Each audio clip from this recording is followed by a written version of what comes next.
이 야고보서를 보면 특별히 무슨 우리 그리스도인의 삶에 대해서 얘기를 많이 하고 있습니다. 아마도 우리 그 야고보 선생은 우리가 고난을 당하면서 흩어져 있는 이 우리들을 바라보면서 너희가 다만 고난을 견디는 것 그것으로 족하지 않고 그리스도인답게 그 삶이 있는 곳곳에 빛나야 될 것이다. 이제 그러한 의도로 이러한 삶에 대해서 얘기한 듯 싶습니다. 그래서 이제 너희들은 오늘 본문에 보면 2장의 1절부터 그 13절까지 좀 끊어지죠. 너희들은 사람을 외모로 취하지 말라 이렇게 돼 있어요. 그래서 가장 대표적인 것이 이제 가난한 사람들 그런 사람을 좀 멸시하지 말라. 하나의 예죠. 어쨌든 우리는 사람을 그 외모로 취하지 말라라는 거예요. 그래서 1절에 보면 너희들은 그런 믿음을 가진 사람이기 때문에 그리스도에 대한 믿음을 가졌기 때문에 외모로 취할 수 없다는 거예요. 그 사람의 지위를 보고 그 사람의 어떤 상태를 보면서 하는 것은 안 된다. 그래서 왜 우리는 외모로 취하면 안 되는가? 첫 번째, 그것은 서로 구별하고 그것은 악한 판단이 되기 때문에 그렇다는 것이죠. 여기 4절에 보면 너희끼리 서로 차별하며 악한 생각으로 판단하는 자가 되는 것이 아니냐. 그 예를 들은 것이 만약 회당에 금가락지를 끼고 아름다운 옷을 입은 사람이 들어오고 또 남난 옷을 입은 사람이 가난한 사람이 들어올 때 아주 그 아름다운 옷을 입고 좀 부유한 사람한테는 이쪽에 좀 자리가 있으니까 여기 좀 앉아 주십시오. 막 이렇게 이제 친절하게 하다가 보니까 가난한 사람, 뭐 남루한 사람이 오면 저기 가서 앉아라, 저쪽 가서 앉아라 이제 그렇게 한다는 거예요. 하나의 예를 든 거죠. 너희끼리 그것은 만약 우리가 그런 식으로 한다면 사람을 그 사람의 어떤 직책에 따라서 뭐 그룹 회장과 뭐 국회의원 아니면 이 사람은 뭐 실업자, 백수 뭐 이럴 때 그런 사람에 따라서 우리가 만약에 구분한다면 그것은 악한 판단이 된다는 거예요. 우리가 그러기가 참 쉬운데 참 그러기 쉽지 않습니까? 여러분 사람을 대할 때 아무도 좀 그렇게 되지 않겠어요? 근데 그것은 악한 판단이라고 성경은 이미 딱 이렇게 분명히 얘기하고 있죠. 4절에 그것은 악한 판단이 되는 것이다.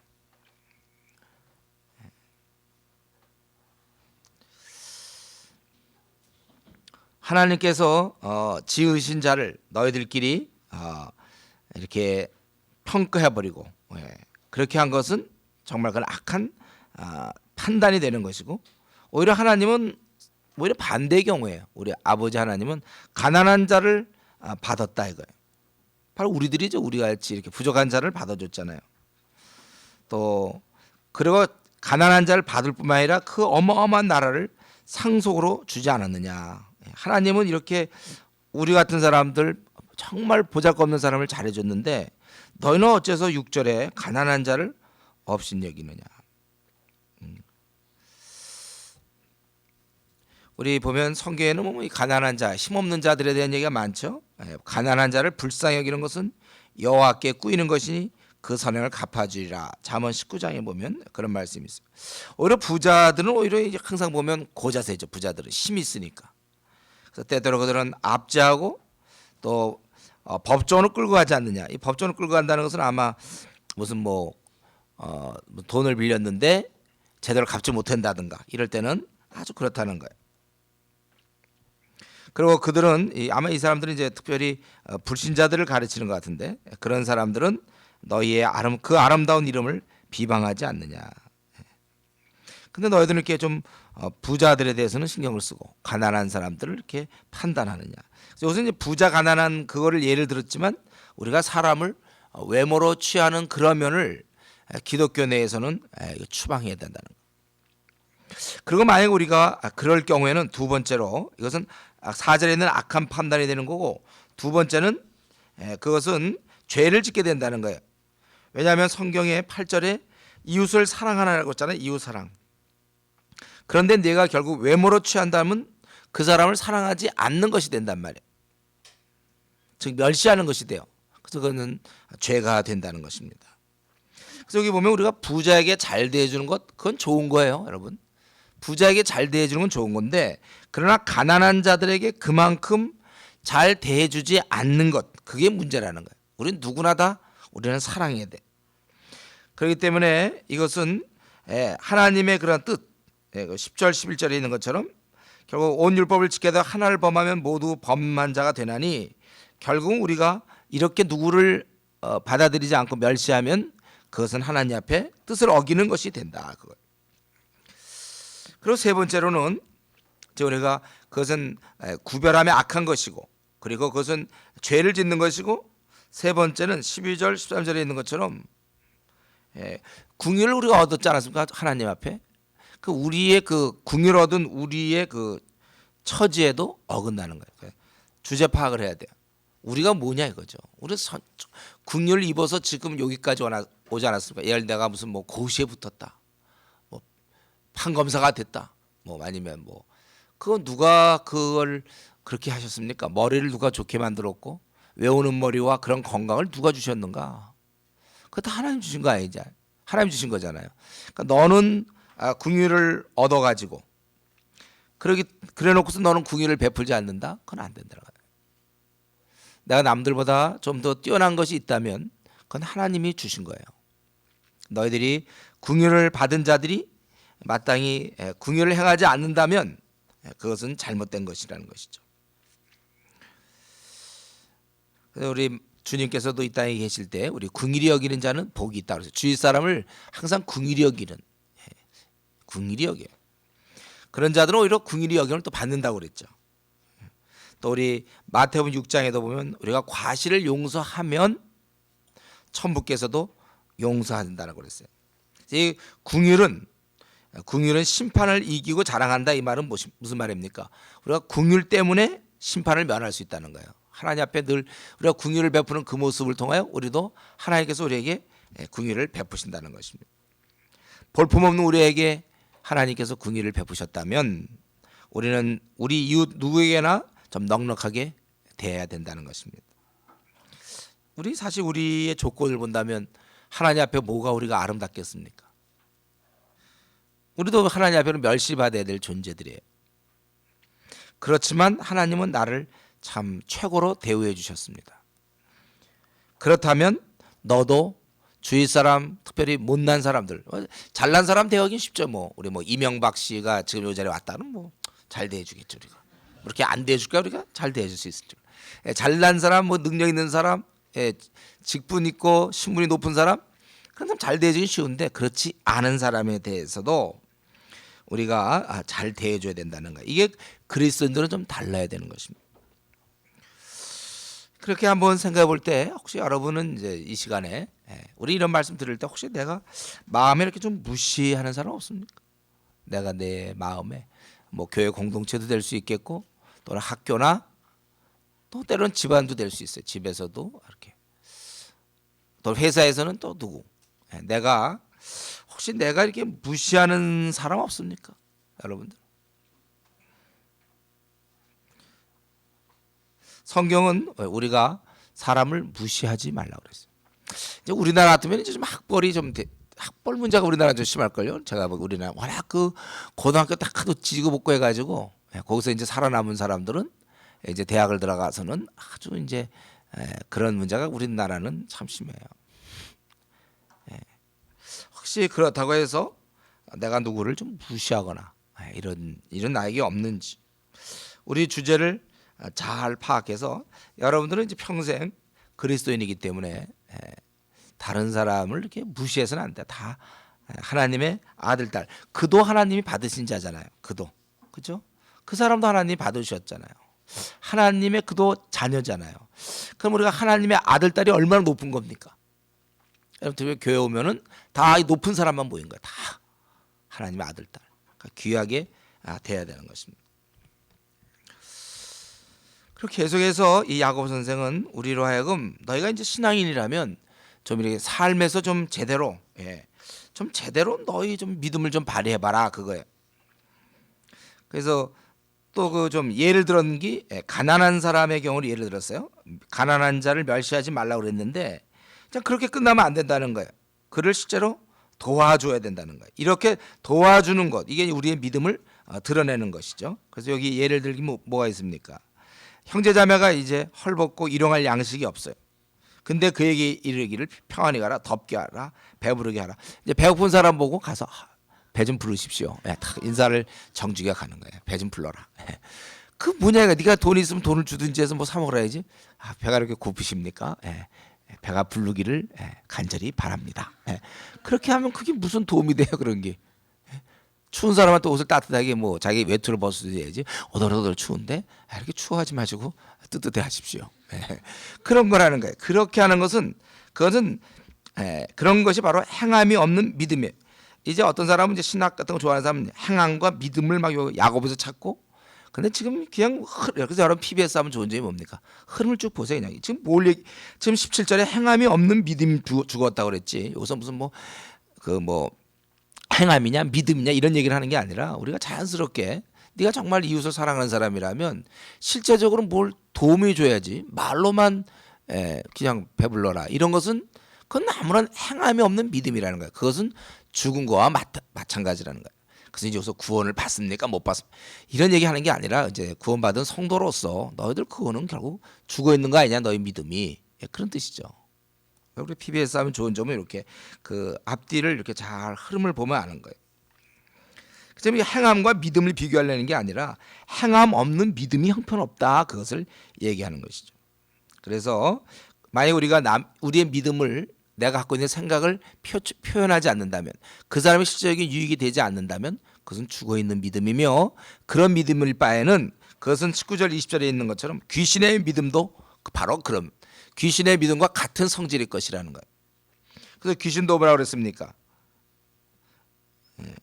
거기 보니까 18절을 먼저 좀 해석할까요, 여러분? 어떤 사람 말하기를 너는 믿음이 있고 나는 행함이 있으니 행함이 없는 네 믿음을 내게 보이라.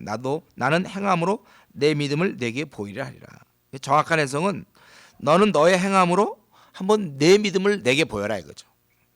그러면 나도 행함으로 내 믿음을 내게 보이겠다. 서로 자신의 믿음을 행함으로 보여달라는 거예요. 서로. 그런 거예요. 각자가 행함으로 보여야 되는 거예요. 우리 뭐 신앙생활 몇 년 했다, 그거 말고 그래서 행함으로 보여봐라. 행함으로. 그래서 그 사람이 신앙생활 몇 년 했더니 돈을 좀 잘 쓴다든가, 정말 남을 돕는다거나 어떤 그런 행함이 있어야 된다는 거예요. 행함. 남을 잘 섬긴다든가 그런 거 없는 믿음은 그거는 죽은 것이다. 그것은 귀신들도 그런 믿음 정도는 갖고 있다. 19절. 내가 하나님은 한 분이신 줄 믿느냐? 근데 귀신들도 믿는다는 거야. 하나님 한 분인 줄을. 그리고 그들은 떤다고 그랬어요. 이런 믿고, 하나의 지적으로 믿고 떨어, 막 감정적으로 떨어. 그러나 그렇다고 해서 귀신이 회개하고 주님께 돌아오는가? 그건 아니잖아요. 그들은 행동이 없다는 거예요. 그래서 이처럼 행함이 없는 믿음이 헛것인 것을 너희가 알아야 된다, 그거예요. 그래서 지금은 이 야고보 선생은 뭐 시간을 들여서 이들을 깨닫게 하려고 행함과 믿음의 그런 상관관계를 규정하려는 것이 아니라, 행위 없는 위선적인 신앙 고백, 행위 없는 믿음, 우리 성도들이 말이죠, 행실이 안 좋아, 그건 죽은 믿음이라 이거예요. 우리 한국 교회가 이렇게 손가락질 당하는 이유 중에 보면 삶이 너무 안 따라가. 우리가 믿음이면 신앙 생활하면 생활이 좋아야죠. 그렇지 않습니까? 생활이 좋아야죠. 예를 들면 게으르고 시간 약속 같은 거 안 지키고 절대 누구랑 만나면 돈도 안 쓰고 말도 어떻게 좀 사람들 피곤하게 만들고, 그러면 누가 좋아하겠습니까? 욕먹는 거죠. 교회 다니는 사람들. 교회 다니는 사람은 이렇게 삶이 아주 멋있어야 돼. 그래서 여러분들이 만약 학생일 경우에는 막 애들이 여러분 주변에 좀 이렇게 막 와야 돼. 와서 사람들이 막 한마디 말해도 걸어보고 싶도록 뭐 그렇게 해야지. 왕따야. 혼자 왕따야. 학교에서 혼자 왕따. 행함이 있으면 되는데 그걸 안 하니까, 자기 몸을 안 움직이니까 손과 발로 자기를 좀 희생시켜야 되는데 절대로 힘든 거 안 하고 그저 항상 자기만 이러고 있고 말이죠. 혼자 더더한 척하고, 그 왕따지 뭡니까? 뭐 왕따 아무나 되는 거 아니에요. 그렇게 해야 되는 거예요. 도도하게 하고 돈 같은 거 절대 안 쓰고 말 같은 거 해도 꼭 자기 잘난 얘기만 하지. 뭐 상대방을 인정해주고 뭐 섬기고 뭐 이런 게 손과 발에서 놀아야 되는데 항상 도도하게 말이죠. 말도 막 그렇게 하고 아주 돈 같은 건 정말 안 써. 사람이 아주 자기 거면 꼭 챙겨. 이기적이고 좋은 자리 있으면 자기가 먼저 앉고 항상 뭐 이런. 그러면 그건 뭐냐? 그러면 그 되겠습니까? 우리 그리스도인들이? 그럼 말로만 너 배고파서 안 됐다. 자 시커 먹으면서. 그러면 안 된다는 거예요. 우리가 이 행위 없는 위선적인 신앙 그걸 우리가 조심해야 돼요. 그런 사람들이 꼭 성경책 끼고 다녀요. 또 그런 사람들. 차라리 그런 사람이 불경을 끼고 다니면 오히려 저 불교 믿으면 저렇게 되는 거라고서 이제 뭐 반사 이익이라도 있을 텐데 그런 사람들이 성경책 꼭 끼고 식사할 때 꼭 기도하고 하는데 도무지 사람들한테 베풀질 않아. 이제 그렇게 해서 그 사람이 이제 돈을 벌기 시작하잖아요. 학생 때 그러면 그냥 돈을 벌면요 그때는 모으기 시작하죠. 절대 남을 위해 쓰지 않습니다. 제가 우리 지난번 우리 첫날 첫째 주에 얘기했죠. 우리가 심플 라이프가 필요하다고 그랬어요. 우리는 항상 내게 필요한 돈만 쓰고 나머지 돈을 저축하고 모아서 남을 위해 써야 된다고. 그래서 우리가 만약에 뭐 그런 경우 별로 없겠지만 만약에 내가 한 뭐 이제 여러분이 직장을 들어서 한 200만 원을 번다. 그럼 그거하고 주고 생활이 되는 사람이 있는데 그 다음에 갑자기 뭐가 잘 돼서 1,000만 원을 벌게 됐다. 그러면 1,000만 원에 맞춰서 그 차도 구입하고 막 차도 이게 아니라 그 200만 원을 쓰고 나머지 그럼 800만 원을 모아서 잘 써야 되는 거예요. 루터가 얘기했나요? 우리가 돈을 열심히 벌어라. 그래서 열심히 저축해라. 그리고 열심히 남을 위해 쓰라 이렇게 돼 있잖아요. 자기 거를 자꾸 붙잡고 있으면 안 되는 거예요. 근데 여전히 이 돈이라는 건 나예요. 돈이. 그렇죠 여러분? 제가 늘 얘기하지만 돈이라는 건 우리가 직장을 다닌다 할 때 자기가 시간을 다 들여서 내 생이 시간으로 계산되는데 내 시간을 거의 다 들였잖아. 한 달 내내 직장 생활한 거잖아요. 내 삶을 그렇게 들여서 샐러리를 받게 되는데 그게 자기의 하나의 삶이란 말이에요. 그래서 우리가 그걸 가지고 헌금도 하고 그거 갖고 구제도 하고 그거 갖고 선교한다는 건 내가 하는 거야. 내가 선교하는 거고 내가 구제하는 거란 말이에요. 그리고 우리가 그러니까 이런 재정이 있을 때 이런 재정을 가지고 좀 주위 사람을 사주고 좀 이렇게 써야지. 항상 얻어먹으려고 그러고 그러면 그게 됩니까 여러분? 그러니까 우리가 항상 이기적인 것은 정말 나쁜 거예요. 우리가 항상 베풀 수 있어야 돼요. 주께서 친히 말씀하신 바 주는 것이 받는 것보다 복되다. 복되다. 우리가 그렇게 늘 살아가야 되는 거예요. 그래서 여기 보면 이 행함이 없는 믿음 그거는 죽어 있는 거고 그거는 귀신과 같은 믿음, 귀신이 믿는 믿음과 동등한 거예요. 거의 귀신이 믿는 믿음으로 자기도 그런 믿음을 만든 거예요. 그에 비해서 우리 조상 신앙의 선배들의 믿음은 달랐다는 것이죠. 거기 21절부터 26절까지 보면 우리 선배들의 믿음은 그렇지가 않았다는 거예요. 어떤 믿음입니까? 실제로 행했다는 거예요. 그래서 아브라함은 이삭을 드렸어요. 이거는 자기의 사실은 정말 있을 수 없는 일이죠. 그러나 그걸 기꺼이 드릴 수 있었다는 거예요. 그래서 네가 보거니와 22절 믿음이 그 행위와 함께 일하고 행함으로 믿음이 온전하게 되느니라. 바른 행동은 바른 신앙과 이 불가분의 관계가 있다는 것을 강조하는 것이죠.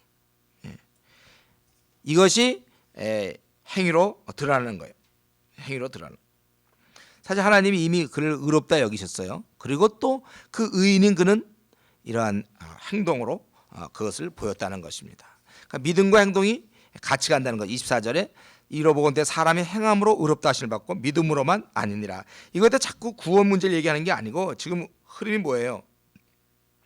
믿음으로만 아니라는 건 행위 없는 그런 믿음은 그건 죽어 있는 그 얘기를 하는 거예요.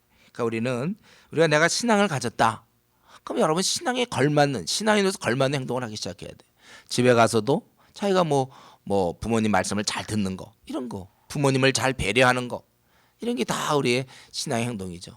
또 게으르지 않도록 노력하는 거, 내 시간을 하나님 앞에서 잘 쓰는 거, 뭐 이런 거, 내게 주신 물질을 남을 위해서 잘 쓰는 거 이런 것들이 다 같이 가야 된다는 거예요. 그럼 너무 이 아브라함이라는 사람 그는 워낙 위대한 조상이니까 믿음의 조상이니까 그 사람은 그랬고 우리는 너무 따라갈 수 없는 존재입니까? 그래서 그 예를 이제 기생 라합의 얘기를 든 거예요. 여러분 우리가 믿음의 조상만 아브라함 같은 사람이 그랬고 우리는 못한다. 혹시 그렇게 생각할 수 있는데 그렇지 않다는 거죠.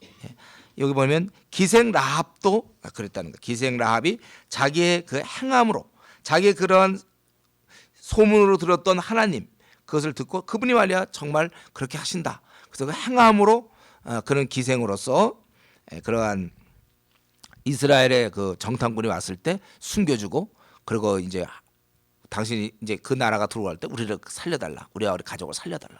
그건 정말 행함으로 했다는 그런 믿음이 있어. 라합의 경우는 그 당시에 여자였잖아요. 여자였어요. 남자 여자 그럴 때 여자였고, 그는 또 기생이었습니다. 뭐 즉 그리고 이방인이었어요. 아브라함과 비교할 때 너무 차이 나지만 얼마든지 믿음을 보일 수 있었다는 것입니다. 불리한 여건에서도 믿음의 행위를 드러낼 수 있다는 것입니다. 그래서 영혼 없는 몸이 죽은 것 같이 행함이 없는 믿음은 죽은 것이라. 너희들 지금 흩어져 있지만 그것에서 너희 믿음을 발휘하라. 우리가 이제 학교에 있든지 직장에 있든지, 또 우리 중에 이제 군대도 가야 되죠. 군대를 가든지 뭐 무엇을 하든지. 군대 가서 많죠. 여기는 이제 앞으로 간다는 거예요. 1월 말고 앞으로 이제 5월에도 가야 되고 내년에도 가야 될 사람들, 군대 다 어디를 가든지, 또 직장 가면 직장 가서도, 그러니까 여러분 그렇게 생각하세요. 내가 어디에 속하면 내 믿음을 보일 수 있는 기회가 온 것이다. 그래서 마음껏 보이세요. 그러니까 이 돈이라는 거, 이 불의의 재물, 이 돈을 가지고 막 쓰세요. 뭐 돈도 없어서 우리가 문제지만 있으면 잘 쓰면서 우리가 얼마든지 우리의 그걸 보여주는 거예요. 나를 드리는 거거든. 나를 쓰는 거예요. 시간 사용도 그렇고. 자, 우리의 차례가 됐습니다. 우리 보면은 믿음의 선배들의, 우리 히브리서 11장 보면 믿음의 선배의 모습 있잖아요. 노아 같은 경우는 막 방주를 지어요. 그거는 정말 그게 완전히 행위를 보인 거죠. 그럼 그 멀쩡한 날에 말이죠. 그 방주를 짓고 있다니까요. 사람들 보면 웃기는 거 아니에요. 조그맣게 뭐 자기 혼자 뱃놀이 할래나 이거. 그게 아니라 좀 이상한, 그 배 모양도 그게 얼마나 이상합니까? 넓적하게. 그 노아가 지은 배의 특징은 속력이 안 난다는 거예요. 그 속력 낼 필요 뭐 있습니까? 지가 속력 빨리빨리 내서 뭐 하겠어요? 떠 있으면 되지. 남들이 볼 때 참 이상한 거 짓는다. 떠 있기만 하면 되는 거예요. 그게 믿음을 보인 거거든요. 오랜 기간 동안 그런 믿음을 보였어요. 또 아브라함의 경우도 이번에 있지만 사실 그는 처음서부터 그가 거기 하란 땅에서부터 메소포타미아 하란, 그리고 이제 올 때 갈 바를 알지 못하고 그는 갔잖아요. 그 이사 갔단 말이야. 이사를 가고 막 자기 고향을 떠나서, 친척과 아비를 떠나 고향을 떠나서 가는 거예요. 친척들이 와서 물어봐요. 어디로 가냐? 모른다. 모른다. 그냥 가는 거예요. 여러분 생이 그렇게 살아야 돼. 우리가 이 말은 계획 없이 살라는 얘기는 아니고, 우리가 그 앞날이라든가 이런 문제에 대해서도 그냥 그때 우리 하나님 앞에서 이런 믿음을 갖고 있어야 돼요. 제가 생각할 때 신앙적으로 결단하는 게 참 중요해요. 신앙에 따라서 우선 이거 해놓고, 우리 이제 다음 주면 오겠죠. 우리 저 영훈 형제 같은 경우 쿤민 가 있지만 이제 올 거예요. 다음 주에. 2년간 어쨌든 지금 신앙이 너무 떨어져 있고, 본인이 육체도 세잔하고 또 가정적으로도 여러 문제가 많이 생기게 되고, 그러니까 지금 그 다음 단계 모르겠지만 지금 나는 우선 신앙이 중요하다. 그래서 과감하게 결단을 하고, 그래서 은행 다니다가 그만두고, 그래서 이제 가서 신앙을 회복하고. 우리가 사실 우리는 항상 그런 식으로 좀 살 필요가 있어요. 앞날을 알지 몰라도, 어떻게 될지 몰라도 갈 바를 알지 못하고 떠나는 거, 요게 이제 하나님을 의지하는 것이죠. 또 모세의 부모가 3달을 숨겼던 거, 참 어떻게 될지 모르는 위험한 상황에서도 그럽니다. 또 모세는 바로 공주의 아들이었지만, 그러니까 로얄 패밀리였지만 그걸 박차고 나오잖아요. 그리고 그는 이제 미디안 광야에 가서 거기서 이제 그는 아무 대안 없이 사는 거예요. 또 여호수아 같은 경우, 상식적으로 되겠습니까? 성이 돈다고 뭐 성이 어지러워서 쓰러지겠습니까? 뭐 어지럽게 하려고 도는가? 그 왜 돌아? 그러나 돌라고 하면 도는 거예요. 그게 이제 우리의 행위예요. 너희 앞날 염려하지 말라 그러면 염려하지 말아야죠, 우리가. 근심 걱정하지 마. 그 염려 때문에 교회도 못 나오고 그냥 막 이러고 말이죠. 그렇게 살 필요 없어요. 여러분, 우리 각자는요 앞으로 어떻게 될 것 같아요? 여러분이 이제 생을 마쳤을 때 어떤 인물로 기록될 것 같습니까? 각자 이제 각 믿음 다 있어요.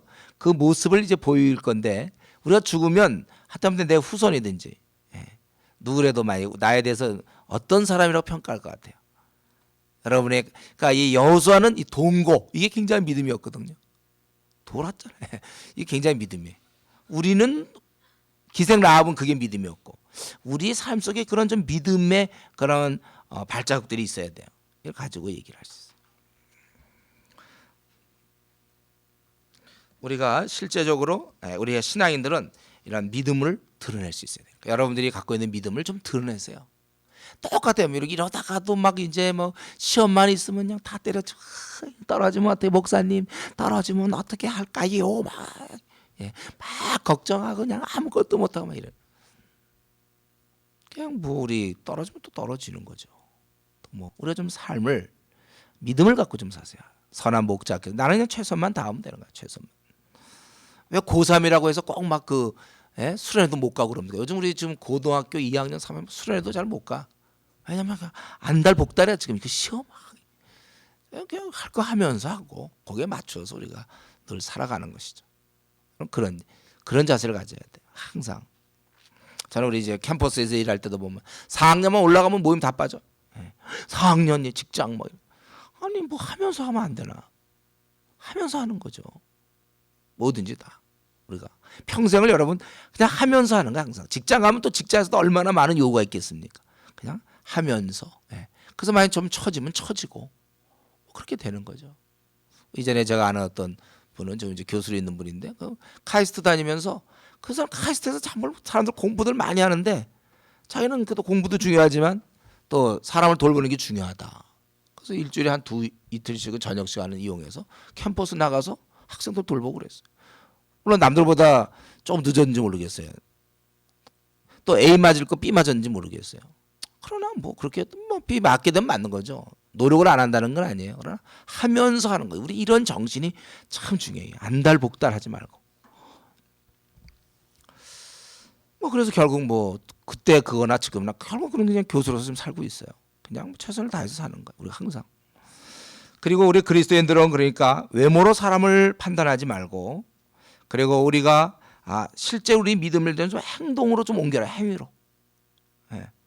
그리고 우리 아주 중요한 건데 말에 대한 얘기죠. 말을 갖다가 말과 생각이 이제 3장 4장 3장에서 나오죠.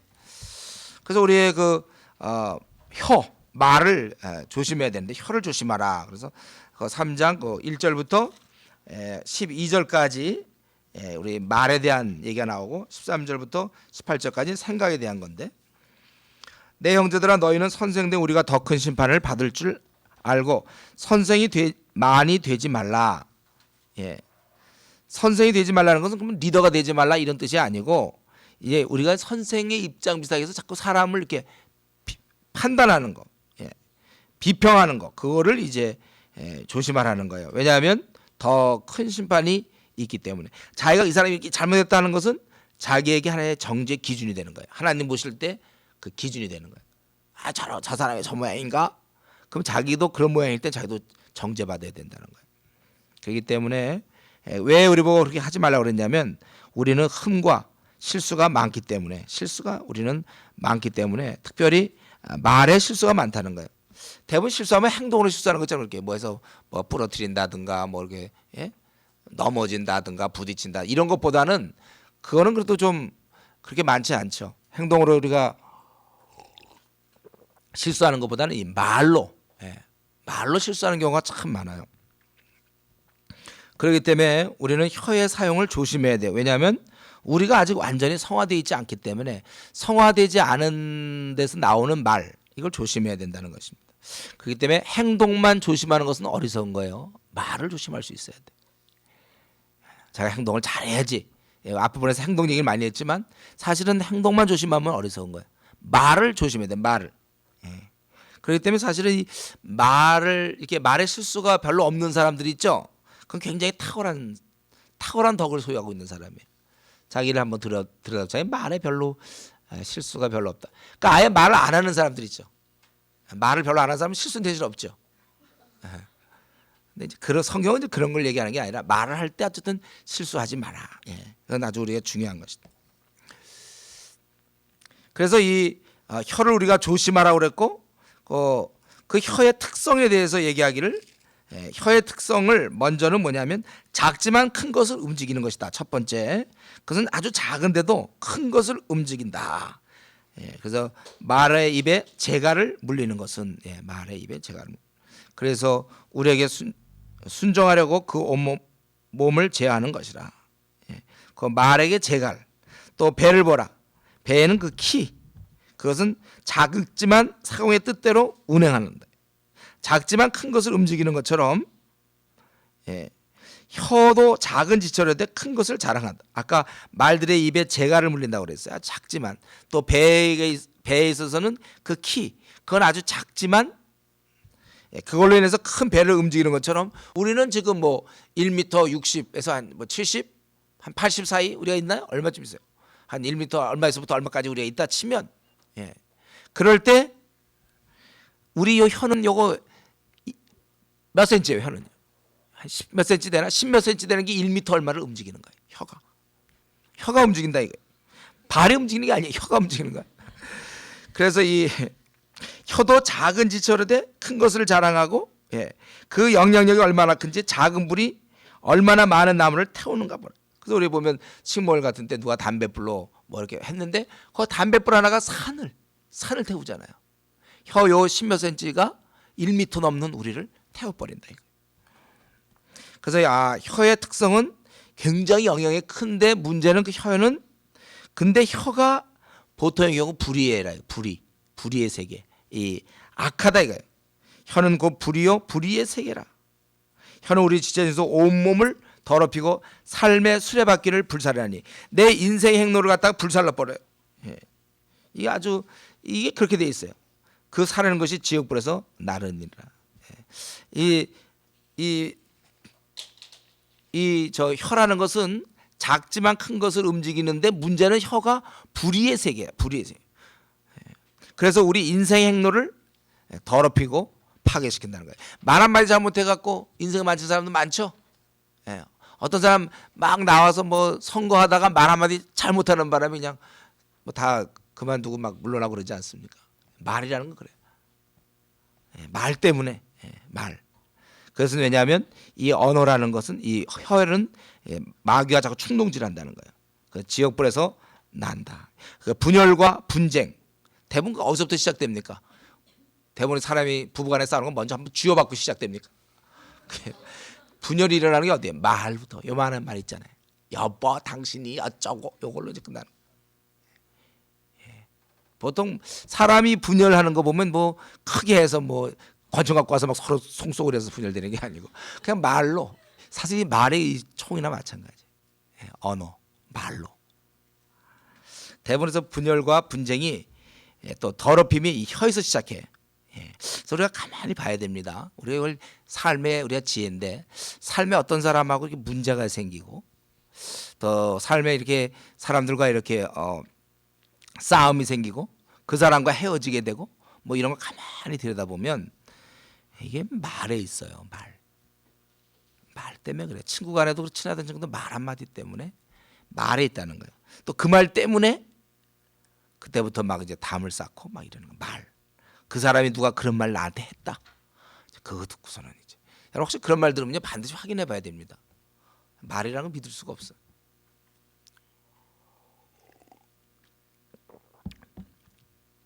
그 입의 말의 시작은 우매요, 끝은 광팬이라. 우리 전도서 10장 13절에 있죠. 말이라는 거.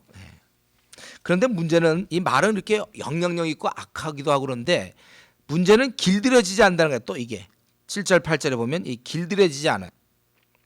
그래서 여러 종류의 짐승과 새와 벌레와 바다와 생물은 다 사람이 길들일 수 있다 그랬어요. 또 길들여 왔어요. 그래서 멍멍이들 말이죠. 신문 가져가면 신문도 가지고 그러잖아요. 그건 다 우리가 그동안 고래 있잖아. 돌고래 쇼 같은 거 막 띄워놓고 또 막 계산도 하고 막 이런 거 있잖아요. 다 길들인 거죠. 그래서 우리 좀 무슨 영화 같은데 보면 이제 짐승 뭐 나와서 그때 뭐더라 뭐 돼지 새끼 돼지 나와서 막 이래서 막 하는 것들, 짐승들이 막 하는 거. 그래서 어떤 자매는 이제 그런 거 보고 막 울었다는 거예요. 저 동물이 저거 하려고 얼마나 얻어맞았을까 뭐 이래서 뭐 그런 사람도 있던데. 보통 그런 영화 찍기 위해서도 맞아 그런 것도 그런데 이런 보통 그 짐승들은 길들여져요. 근데 사나운 짐승, 맹수들은 잘 길들여지지 않는데 그래도 어떻게 길들여 볼 수 있는데 이 사나운 짐승보다 더 길들이기 어려운 게 있다는 거예요. 그게 바로 혀야. 아이고 내가 그 얘기 왜 했을까? 아이고 혀라는 게 통제가 안 돼. 이거는 혀는요. 혀는 능히 길들일 사람이 없나니 쉬지 아니하는 악이요 죽이는 독이 가득한 것이라. 그래서 혀가 길들여지니까 그러니까 이 혀의 특징이 참 보니까 작지만 큰 것을 움직이고, 근데 불의가 막 거기서 나오고 분쟁과 그것이 혀에서 시작되며, 그런데 그게 길들여지지 않는다는 게 문제예요. 길들여지면 얼마나 좋겠습니까? 이게 길들여지지 않아요. 우리 보통 자매들이 하루에 3만 단어 얘기한다고 그랬죠. 형제들은 10,000 단어 얘기하고, 이 3만 단어가 나오는데 이 길들이지 않으니, 그래도 지금까지 내 옆에 그 사람이 앉아 있는 게 은혜인 줄 아세요. 벌써 싸울 텐데도 어떻게 그래도 길들이지 않는 말을 하고 있는 내가 그래도 이만큼 사람과 관계를 맺고 있는 게 그게 기적이죠. 우리가 이게 하나님 앞에 타락하지 않았습니까? 우리가 타락한 후에 우리가 하나님을 대항하고 살잖아요. 우리가 말 잘 불순종하고 사는 것처럼, 마찬가지로 우리가 타락하니 우리가 하나님을 대항한 것처럼, 놀랍게도 우리 몸 안에 바로 나를 대항하는 것이 있어요. 가장 중요한 혀가 나를 대항하고 있다는 거예요. 우리가 타락한 후에 피조물도 우리를 사실 좀 대항했어요. 원래 옛날에는 딱 말 들었어야 되는데 대항했던 거. 그래도 그것은 오늘 본문에 있는 것좀 7절에 좀 그래도 길들여지는데 회복 가능하지만 이 혀는 안 된다는 거예요. 또 안 될 뿐만 아니라 쉬지 않은 악이요 죽이는 독이 가득한 것이다. 그래서 우리 시편 140편에는 그걸 갖다가 독으로 얘기해.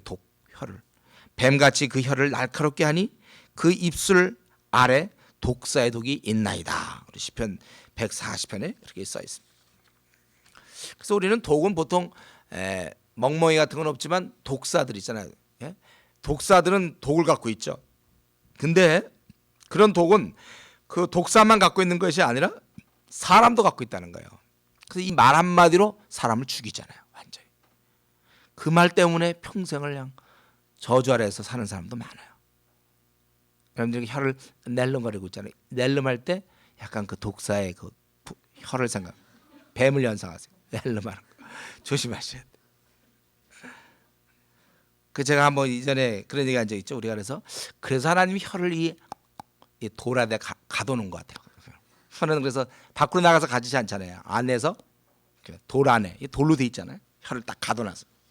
그래서 그 위험하다 해서 여기 또 입술로 가려서 그 빨간 입술로 해서, 보통 빨간색이 좀 위험하지 않습니까? 그러니까 자매들은 특별히 더 빨간 그걸 더 발라야 돼요. 더 위험하다. 네. 형제도 위험하지만 자매들이 빨간 표시. 주의 빨간. 그래서 우리가 자매를 바라볼 때마다 입술을 보면서 주의를 하셔야 돼요. 네. 자매들도 거울 볼 때 그 항상 입술을 보세요. 입술을 또 얼마만큼 오늘 컨디션 따라서 콰이트함도 제대로 안 하고 기도 생활 안 했으면 더 진하게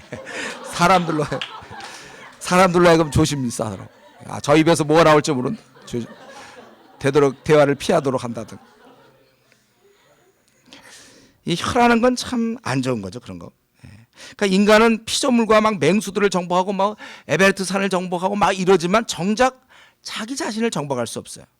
그래서 우리 솔로몬이 고백한 게 있습니다. 자기 마음을 다스리는 자는 성을 빼앗는 자보다 나으니라. 밖에 있는 맹수는 길들일 수 있어도 안에 있는 맹수, 이 혀는 길들이지 못한다는 거예요. 그럼 목사님, 그러면 말을 적게 함이 최선입니까? 성경은 그렇게 얘기하지 않죠. 말을 적게 하는 게 아니라 여러분 적극적으로 혀를 그러니까 우리가 잘 사용하면 돼요. 그러니까 이 혀를 가지고 우리가 찬양을 하면 돼. 찬양하는 동안 죄를 안 짓을 거 아닙니까? 이 혀를 가지고 우리가 기도하는 거예요. 기도.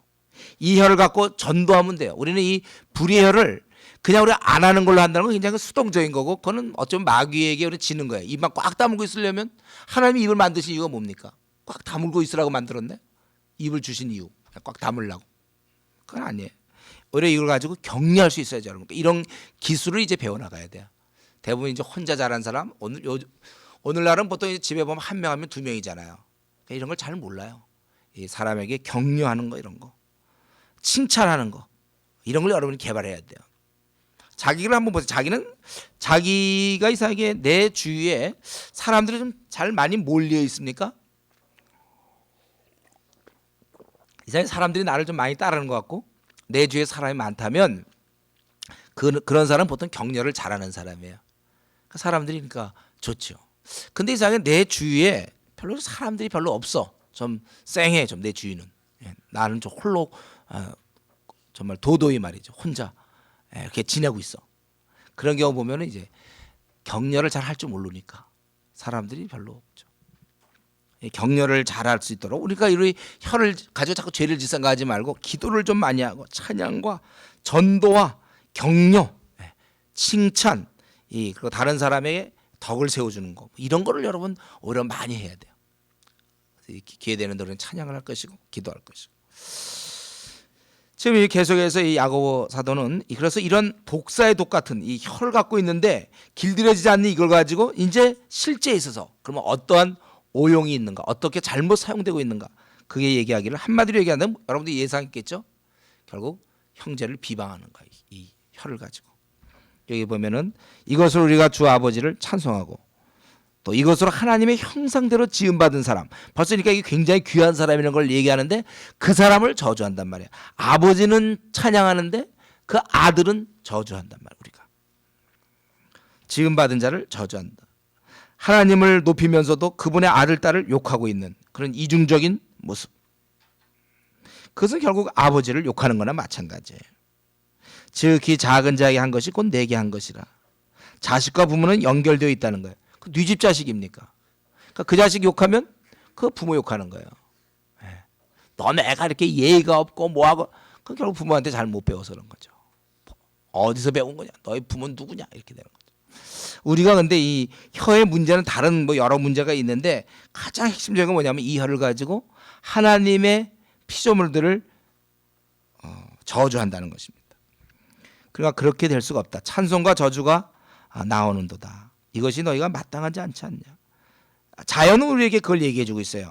샘이 한 구멍으로 어찌 단물과 한 어떤 샘이 말이죠. 한 1분간은 막 물이 굉장히 달다. 그 다음부터 1분간 쓰고 막 이렇게 교대로 그런 거 봤습니까, 여러분? 그런 물들. 또 막 무화과 나무가 어떤 때는 감람나무 열매 맺다가 그 다음 해에는 막 포도나무 예측 불허해 막 그런 걸 맺는 걸 여러분 본 적 있습니까? 사과나무 심고 봤더니 막 거기서 포도가 막 나오고 이러면 그 헷갈릴 거 아니에요. 자연은 굉장히 단순해요. 자연은 우리에게 오직 하나만을 얘기합니다. 이중적이지 않다는 거예요. 근데 우리는 우리 입에서는 이중적이고 하나님을 찬송하는 사람은 형제를 저주하지 않게 돼 있다는 거예요. 그래서 혀의 가장 큰 위험은 비방이에요. 그것은 불의의 세계입니다. 비방은 불의의 세계. 우리 인생은 남을 비방할 권리를 전혀 갖고 있지는 않습니다. 저와 여러분은 남을 비방할 수 없어요. 그런데 우리가 하나님의 형상대로 지음받은 자를 우리가 비방한다는 것입니다. 이걸 우리가 조심해야 돼요. 이게 참 무서운 거죠. 우리가 혀를 그러면 어떻게 할 것인가. 여러분들이 그래서 우리가 이런 혀를 갖고 있기 때문에 이 혀를 어떻게 잘 사용할 수 있습니까? 이게 불의의 세계고 참 길들이지 않는 걸 우리가 이 맹수를 우리가 늘 이 안에 품고 있어요. 이 혀를 갖고 있어요. 늘 맹수를 갖고 끊임없이 우리가 이걸 만들어내고 있단 말이에요. 그래서 저는 이에 대한 해결책이 결국 무엇일까 생각해 보니까 결국은 그 13절부터 18절 그걸 의도하고 썼는지 그건 잘 모르겠지만 결국 이러한 것에 대한 해결책은 내 인격이, 내 어떠한 그 생각이, 나의 이러한 모든 내 존재 근거가 바뀌어버리는 거예요. 그래서 우리의 이런 마음을 제대로 갖고 있을 때 사람이 이런 마음의 생각이 결국 드러나는 거 아니에요. 내가 당초 그 사람에 대해서 만약에 미워하는 마음이 없다면 얘기할 때 내가 그럴 미움이 안 나올 거예요. 미워하는 마음이 있으니까 얘기 중에 그런 게 나오는 것이죠. 그러니까 결국은 나의 마음을 다스림으로 그것에 의해서 혀가 사용될 수 있다는 것입니다. 그래서 이에 대한 해결책이라고 볼 수 있는데 13절부터 18절까지 우리가 이제는 이러한 사고를 바르게 해야 돼요. 그래서 너희 중에 지혜와 총명이 있는 자가 누구냐? 너희 누가 지혜와 총명이 있다고 남을 이렇게 비방하느냐 그죠? 벌써 남을 비방한다는 얘기는 자기에게는 아주 지혜와 아주 그런 총명이 자기 있는 것처럼 얘기하는 거죠. 너희들이 정말 그런 사람이냐? 너희가 정말 지혜 있는 사람이냐? 그렇다면 너희들은 사실은 너희가 정말 지혜 있는 자라면 그렇다면 이러한 삶에서 선행을 통하여 너희가 지혜 있음을 보여줘야 된다는 것입니다. 그는 선행으로 말미암아 지혜의 온유함으로 그 행함을 보일지어다. 지혜로부터 나오는 그런 어떤 겸손 가운데서 그렇게 행함이 있어야 되는 거예요. 그걸 보여줘야 된다 해서 여기서 보일진이라 이렇게 써요. 우리로 하여금 이제는 우리가 그런 것을 보여줘야 된다는 거예요. 그런데 너희들은 사실 독한 시기와 다툼이 그 안에 있어요. 내 안에 시기가 있고 그 사람의 미워함이 있고 다툼이 있으면 말도 그렇게 나올 수밖에 없어요. 내가 그를 사랑하고 좋아하면 말도 그렇게 나올 것이고, 그러니까 우리 그 마음을 우리가 사실은 바꿔놔야 된다는 거예요. 그래서 이러한 독한 시기, 다툼 그런 거 있으면 넌 얘기도 하지 말고, 이런 것들은 다 진리를 거스려 거짓말하는 것이며, 이러한 것은 다 땅에서부터 오는 거예요. 위로부터 내려온 것이 아니고 땅의 것이라. 그것은 정욕의 것이요 귀신의 것이다. 마귀적이죠. 이것은 혼란스럽고 무질서한 것입니다. 그래서 이런 것에 혼란과 모든 악한 일이 있습니다. 그러니까 우리 마음을 어떻게 먹느냐에 따라서 혀가 결국은 움직여질 것이고, 그래서 결국은 그러니까 이 혀와 마음은 이제 하나 된 거죠. 그러니까 이거를 잘 마음을 다스려서 우리가 사람에 대해서 그렇게 하는 거예요. 그래서 우리는 참으로 우리가 지혜 있는 자고 우리가 정말 제대로 된 자라면 우리의 삶 속에서 우리의 마음가짐도 항상 이렇게 돼야 된다는 거예요. 그래서 결국은 17절에 얘기하는 것처럼 우리가 이렇게 돼서 결국은 우리는 모든 사람과 합평케 해서 의의 열매를 거둬야 된다는 것입니다. 그래서 위로부터의 그 난 지혜, 제대로 된 우리의 마음가짐, 그것은 뭐냐면 성결해야 된다.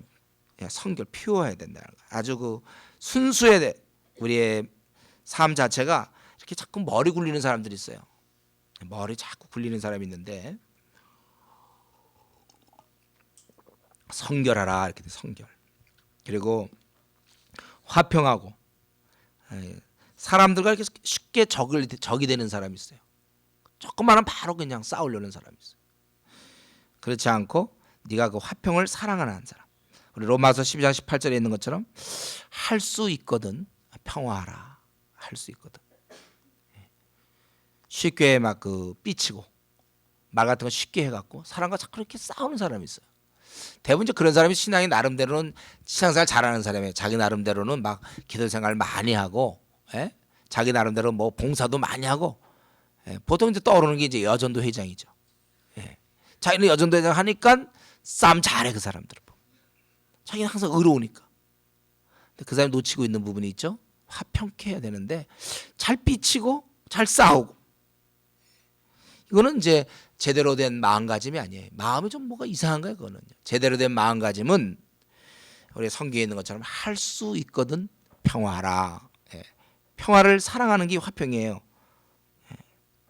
평화를 사랑할 수 있어요. 싸우지 않고 잘 화평하고 할 수 있거든 평화나. 그리고 관용하고, 관용한다는 것은 이제 상대방을 좀 불쌍히 여기는 거예요. 저 사람 저렇게 살면 안 되는데 하나님 보실 때 그 사람에 대해서 용납하는 것이죠. 관용이라는 건 용납하고, 그 다음에 양순하며, 이 순종적인 기질이 있어요. 양순하다, 순종적인 기질. 우리 교회 공동체도 보면 어떤 사람 무슨 얘기하면 꼭 뭐 이렇게 뭔가 항상 이렇게 좀 쉽지 않은 사람이 있고, 어떤 사람 뭐 얘기하면 항상 긍정적으로 반응하는 사람이 있어요. 무슨 얘기를 하면 항상 이게 튀어오는 사람이 있어요. 이렇게 항상 튕겨져 나와. 어떤 사람 무슨 얘기하면 그냥 그대로 좀 순종하고 되는 쪽으로 하는 사람이 있고, 어떤 사람은 얘기를 하면 항상 자기 거를 얘기하는 사람이 있어요. 그래서 이 양순한다는 것은 이게 순종적 기질을 얘기해요. 순종적. 이게 다 어렵죠. 그러니까 이게 자라온 배경도 많이 관계돼요. 자라올 때 좀 잘 이렇게 양육받아 갖고 이게 잘 지내는 사람들은 좀 괜찮은데, 막 너무 거칠게 자라면서 막 대항하고 싸우고 막 또 고등학교 때 좀 놀고 막 이러던 그냥 좀 선생의 반항도 해보고 막 그런 기간은 짧으면 좋은데 그냥 오랫동안 끌고 오고 막 이러던 그게 몸에 배어가지고 뭐 누가 얘기하면 이렇게 쉽게 잘 이렇게 순종을 안 해. 고집도 좀 세고. 그런 건 위로부터 온 게 아니에요. 아래에서부터 온 거예요. 순종적 기질. 까다롭지 않고 좀 순종적 기질. 그리고 궁율과, 우리 궁율은 알죠? 이런 좀 자비로움 같은 거, 선한 열매가 가득하고, 편견, 좀 이런 어떤 문제를 딱 봤을 때 한쪽으로 자꾸 치우치는 사람들이 있어요. 제대로 판단도 잘 못하고, 잘 이게 편견 없이 또 거짓이 없이 아주 신실하게 그런 것입니다. 그러니까 우리가 다툼과 시기가 아니라 제대로 된 우리 마음가짐은, 제대로 된 내가 마음을 가졌다면 그 사람은 항상 화평하는 자야. 그래서 의의 열매가 가득한 것이다. 그래서 우리가 이 혀에 대해서 지금 3장에서 얘기하는 건 전체적으로 뭐냐면 싸움에 대해서 얘기하는 거예요. 우리가 혀를 가지고 가장 나쁜 게 뭐냐면 남을 비방하고 싸우는 거거든요. 그런데 제대로 된 우리가 지혜를 갖고 제대로 된 신앙을 갖고 있다면 우리는 비방과 저주해서 자꾸 사람들과 부딪히는 게 아니라 반대로 화평을 심는다는 거예요. 그래서 의의 열매를 거둬. 그걸 하나님이 기뻐하시는 것이, 이것이 참 지혜라는 것입니다. 예, 우리 이 야고보 선생은 우리가 참 이 언어를 가지고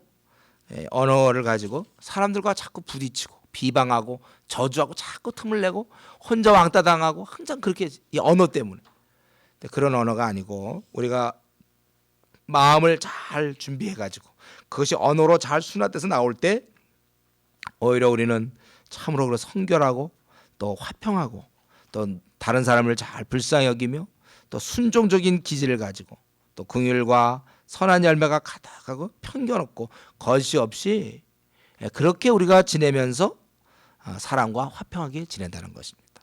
그래서 흩어져 있는 이 12지파, 저들은 행함을 보여야 되고 자기 믿음을 통해서 정말 실제적으로 다른 사람을 돕는 어떤 그런 행함, 또 믿음의 어떤 행위를 보여야 될 것이고, 그들은 가는 곳곳마다 싸우는 것이 아니라 사람들과 이렇게 하나가 되고 화평하게 되고, 이것이 참된 지혜라는 것입니다. 그래서 우리가 이 시간에 우리 자신을 한번 생각해 봐야 돼요. 우리는 지금 참 지혜를 갖고 행함을 보여야 된다고 그랬어요. 이것은 결국 우리 마음을 다스리는 것입니다. 무릇 지킬 만한 것보다 더욱 내 마음을 지키라. 생명의 근원이 이에서 남이니라. 우리가 아침에 콰이타임을 하면 왜 기도 생활을 합니까? 내 마음을 이렇게 차분하게 만드는 거예요. 잘 마음을 다스리고 있는 거예요, 이게. 여러분이 콰이타임을 꾸준히 하는 것은 그만큼 마음을 잘 다스리는 거예요. 다스리는데 프로가 되기 시작하는 거예요. 우리가 자기 마음을 잘 다스리는 거죠. 이런데 아주 익숙해져야 돼. 자기 마음을 다스리는데. 내 마음을 지키라. 생명의 근원이 이에서 남이라. 마태복음 12장 34절에 주님이 친히 말씀하시는 게 뭐가 있습니까? 이는 마음에 가득한 것을 입으로 말함이니라. 결국 내가 어떠한 위인인지, 그것은 그가 어떤 말을 하는가에 따라서 알아볼 수 있다는 것입니다.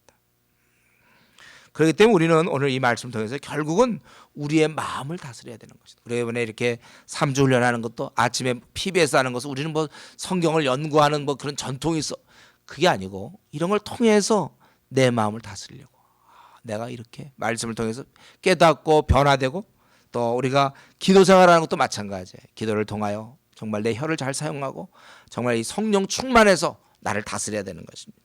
그래서 여러분들이 이 마음을 다스리고, 제가 이전에 빌립보서도 말씀드렸죠.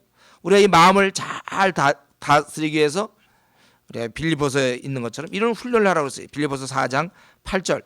끝으로 형제들아, 무엇에든지 참되며 무엇에든지 경건하며 무엇에든지 옳으며 무엇에든지 정결하며 무엇에든지 사랑받을 만하며 무엇에든지 칭찬받을 만하며 무슨 덕이 있든지 무슨 기림이 있든지 이것들을 생각하라. 제가 대학교 3학년 때 제가 이 구절, 저는 이런 거 생각해 본 적이 없는데 알고 보니까 우리 이런 잠재의식, 우리의 이런 생각 훈련이 참 중요하다는 걸 알았어요.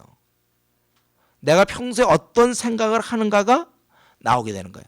빌립보서 4장 8절에 우리가 바울 사도는 그래서 너희가 이런 거예요. 우리가 항상 옳고 정결하고 사랑받을 만하고 칭찬받을 만하고 덕이 되는, 기림이 되는 이런 것들을 생각하라는 거예요.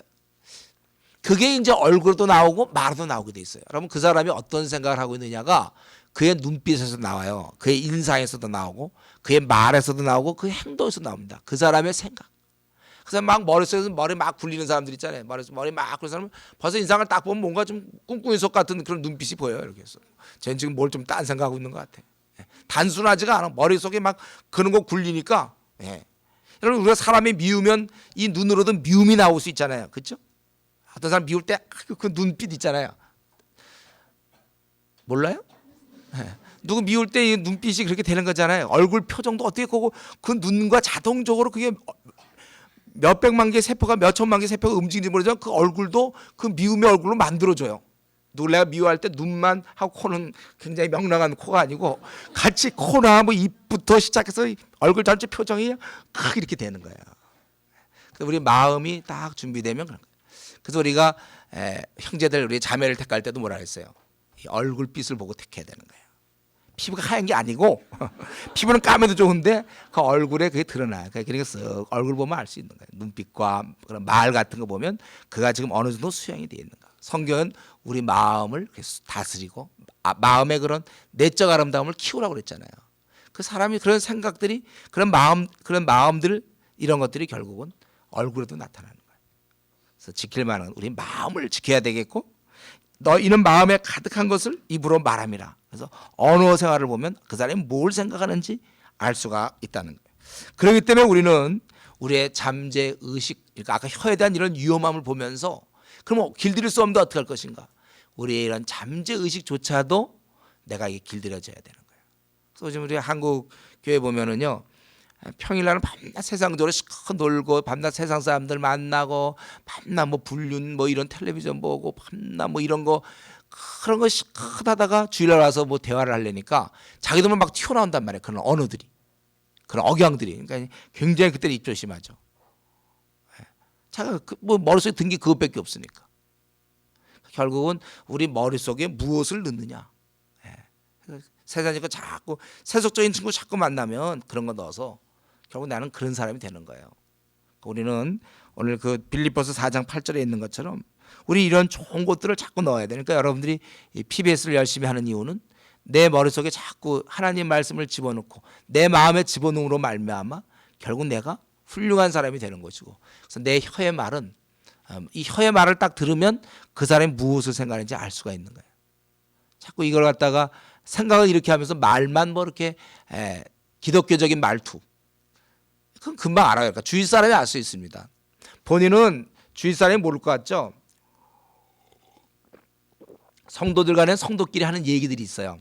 그런 형제를 사랑하면 형제 뭐 이렇게 형제들 자매들끼리 이렇게 할 수 있는 얘기들이 있는데 그게 이 마음과 하나가 돼서 나올 때 사람들이 영향을 받는 거예요. 그냥 이과여로만 이렇게 얘기하는 거. 마음은 그게 아닌 걸 금방 사람 눈치채요. 억지로 관심도 하나도 없으면서 그냥 관심 있는 척 해보세요. 금방 알죠. 진짜 관심 있는 사람은 마음에 이런 게 달라. 눈빛도 다르고. 우리는 중요한 것은 우리가 뭘 해보려고 뭐 이게 아니라 나라는 사람을 만들어야 돼요. 내 마음을 잘 또 내 생각들을 바꿔야 이것을 자연히 우러나오는 거예요. 이렇게 우러나요. 그러니까 직장에서도 아무리 그리스도인다운 척을 하고 뭐 자기가 이렇게 해도 그 직장 친구들이 좀 알아요. 그래서 보통 좀 전도 열명에 있는 사람들 가만 보면 그 직장에서도 벌써 삶 자체가 이 사람이 생각이 그 무심코 나오는데도 벌써 생각이 다르거든요. 그게 진짜예요. 그걸 보면서 영향을 받는 거예요. 삶이 바뀌어야 돼 완전히. 이게 안 된 채 그저 어떤 뭐 우리가 어떤 기독교적인 용어를 많이 쓴다고 그래서 또 기독교적인 어떤 행태를 취한다고 그래서 그런 어떤 영향력이 나오는 게 아닌 것입니다. 그래서 바라기는 여러분들이 이번 이런 수련을 통해서 또 우리가 앞으로 계속해서 내 혀라는 것은 비방하기에 딱 좋은 거구나 이거를 없애기 위해서 내가 사람을 사랑하면 비방하지 않을 거 아니에요. 내 마음을 바꿔서 내가 정말 사랑의 사도가 되고 주님의 마음을 내가 본받음으로 말미암아 내가 하늘의 지혜를 가짐으로 말미암아 내가 앞으로 모든 사람과 화평케 되는 그런 삶을 살아야 되겠다. 그렇게 결심하는 결단하는 저와 여러분 되길 바랍니다. 우리 이제 한번 같이 기도합시다. 오늘 우리 야고보 사도는 우리가 이제 흩어져서 이렇게 지내는데 우리가 사람을 외모로 취하는 적이 있는가? 혹시 나는 어떤 무슨 지역성을 혹시 난 따지는 사람이 아닌지 뭐 그러려겠지만 행여나 우리는 그 사람의 어떤 재산 정도, 뭐 직분 혹은 학벌 뭐 이런 걸 내가 혹시 따지고 있지 않는지 차별하고 있는 거 아닌지 또 나는 내 행함이 정말 나는 행동으로 나오는가 행함이 있는 믿음 그리고 말 가지고 사람을 비방하기 참 좋은데 이런 잘못을 한 입에서 두 가지가 나올 수 있는데 내가 하나님 것을 어떻게 하든지 정말 결심해서 내가 끊어야 되겠습니다. 그리고 이렇게 되기 위해서는 내 마음을 다스려야 되겠습니다. 주님 내 중심에 정말 위로부터의 지혜를 갖게 하시고 내가 살면서 비방해서 사람과 싸우는 게 아니라 화평해서 늘 내 주위에 끊임없이 많은 사람을 내 주위에 함께 갈 수 있도록 내가 화평케 하는 자가 되게 해 주십시오. 그렇게 한번 우리 기도하도록 하겠습니다. 같이 기도합시다.